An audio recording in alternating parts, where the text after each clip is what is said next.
శ్రీకాకుళం జిల్లా టెక్కలిలో వైసీపీకి ప్రజలు షాక్ ఇస్తున్నారు. వైసీపీ అభ్యర్థి దువ్వాడ శ్రీనివాస్ నిర్వహిస్తున్న ఫోన్ కాల్స్ కు ప్రజల నుంచి ఊహించని సమాధానాలు వస్తున్నాయి. ఎన్నికల నేపథ్యంలో దువ్వాడ ఏర్పాటు చేసుకున్న ప్రత్యేక సిబ్బంది ద్వారా ఓటర్లకు కాల్స్ వెళ్తున్నాయి. సంక్షేమ పథకాలు ఎంతవరకు అందాయి, వచ్చే ఎన్నికల్లో ఫ్యాన్ కు ఓట్లేయాలంటూ దువ్వాడ మనుషులు స్వయంగా ఫోన్ చేసి అభ్యర్థిస్తున్నారు.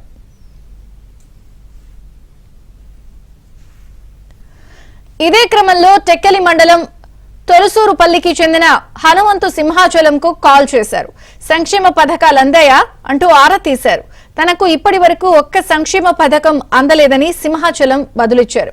పథకాల కోసం నేతల చుట్టూ తిరిగి కాళ్లు అరిగిపోయాయి తప్ప ఫలితం లేదన్నాడు. అక్కడితో ఆగకుండా ఎన్నికల్లో ఫ్యాన్ కోటేయాలని దువ్వాడ మనుషులు అడగ్గా కాల్ సెంటర్ సిబ్బందికి ఆ వ్యక్తి కంగు తినే సమాధానం చెప్పాడు. హలో హలో హలో నమస్తే సార్, మేము టెక్కలి దువ్వాడ శ్రీనివాసరావు గారి ఆఫీస్ నుంచి మాట్లాడుతున్నాము. చెప్పమ్మా. మీకు జగన్ గారు అందించే పథకాలైనా అందుతున్నాయా సార్? ఏటి అందడం లేదమ్మా.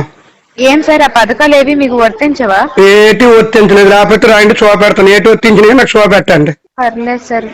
మీకు జగన్ తొలగివి ఏవైనా వర్తించినాయి నాకు చూపెట్టండి. 18 మీటర్లు వర్తించినాయి. ఇప్పుడు ఆ 18 మీటర్లు అయినా నాకు ఇవ్వలేదు. మరి వాళ్ళ సచివాలయంకి వెళ్ళి అడిగారా? తిరిగి తిరిగి తిరిగి కాలు అరిగిపోయి, బాటా చెప్పులు అరిగిపోయి. కదా ఏ నాయకుడు పట్టించుకోలేదు. సైట్లు ఇస్తామన్నారు. రాత్రి 10 గంటలప్పుడు 9 గంటలప్పుడు రమ్మన్నారు దువ్వాడ గారి ఇంటికి. 12 గంటల వరకు దువ్వాడ ఇంట్లో ఒక సైట్ ఇవ్వలేదు మా ఊరికి. మాకు జగన్ వల్ల ఏ ఉపకారము లేదు. మీద కలపండి, నేను మాట్లాడుతాను. జగన్ వల్ల హానికరం జరిగింది కానీ మేలు జరగలేదు మాకు. అదే చాలా మందికి పథకాలు అవి పడ్డాయి కదా సార్. తొలచురుపల్లి పడ్డాయి లేదు అడగండి, వచ్చి ఎంక్వైరీ చెయ్యండి. తప్పేముంది? సరే సార్. నాకు గ్రామంలో నేను ఒక మనిషిను. నాకు వస్తే నాకేటి రాలేదు నేను చెప్పాను. ఇప్పుడు మాకు 2 ఆడపిల్లలు. అమ్మ ఒడి డబ్బులు పడతాయి అన్నారు. పడ్డాయా నాకు? పర్లేదా?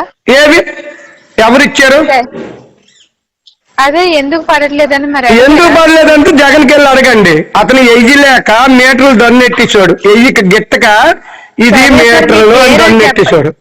సరే, మీ పేరు చెప్పండి, మేము సార్కి ఒకసారి ఇన్ఫార్మ్ చేస్తాం. నా పేరు హనుమంతు సింహాచలము.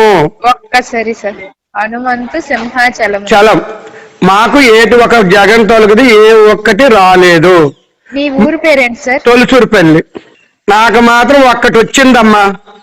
ఏంటి సార్? 18 మీటర్లు నా పేరు వచ్చినాయి. ఆ మీటర్లు నాకు ఇచ్చామని చెప్పండి అమ్మా. నాకు ఇల్లు వద్దు, సైట్లు వద్దు, అమ్మ ఒడి వద్దు. మీ వాలంటీర్ పేరేంటి సార్? ఓర్వశి అమ్మా, ఓర్వశి. సరే సార్, మేము సార్కి ఒకసారి ఇన్ఫార్మ్ చేస్తాం. వద్దులే అమ్మా, మరి ఇంకేలా అయిపోయింది కదా. మరి ఇంక ఇప్పుడైతే అక్కడ ఇచ్చేస్తారు. వద్దులే, తప్పు. అతను బాధ పెట్టకండి. సార్కి ఇప్పుడు బాధ పెట్టకండి. ఇప్పుడు మాకు అక్కడ ఇచ్చేస్తారు. ఇప్పుడు ఈ వచ్చిన సైట్లో 18 ఉంచుకోండ్రు. ఇంకేటి ఇచ్చేస్తారు. వద్దులే అమ్మా. సార్కి ఒట్టి నీవు నోరు అరిగిపోవడం మీద. వద్దులే అమ్మా, పెట్టే తల్లి. సరే సార్, ఉంటాం. ఓకేనమ్మా. ఫ్యాన్ గుర్తుకే ఓటేసి. ఆ ఫ్యాన్ గుర్తు ఫుల్ గీసారు. 5లో పెట్టిలే అమ్మా. ఉంటాను. సరే సార్, ఉంటాం. నవ్వుకు అమ్మా. Sorry sir. నవ్వుకు. మా దేవుడు కొద్దు తొలుతురు పెళ్ళని నవ్వుకులేదు. నీ డ్యూటీ నువ్వు చెయ్యు. నీ కొడుకు నిండాలి కదా.